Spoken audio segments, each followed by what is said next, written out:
I was recently contacted by a friend of mine who is very upset.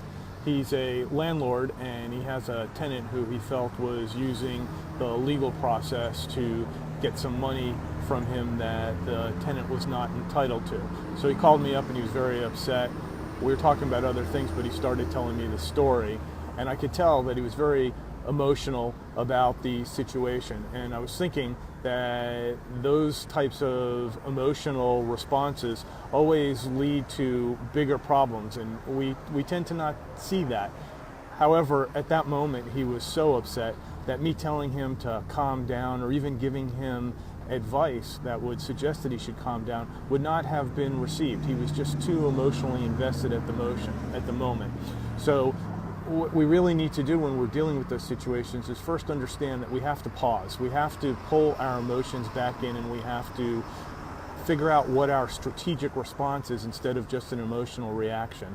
And if we're a person who's counseling somebody who's that emotionally upset, we need to understand the timing. We need to understand that we have an important message possibly to tell them that will help them, but if they're not emotionally receptive at that moment, it's just going to go in one ear and out the other, and may even make them further upset with you.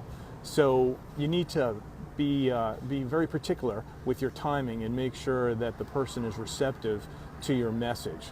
Now, to my friend's credit, he was talking with me about getting some advice from some folks, especially an attorney, so that he understood really the legal dynamics about the situation and could make an actual strategic response instead of just relying upon the emotional reaction that he was inclined to just be feeling. So to his credit, he was thinking about that, and when you're dealing with a conflict that makes you very emotional, you need to make sure you're balancing it out with facts so that you can get to good solutions instead of just letting your emotions dictate a most likely bad response.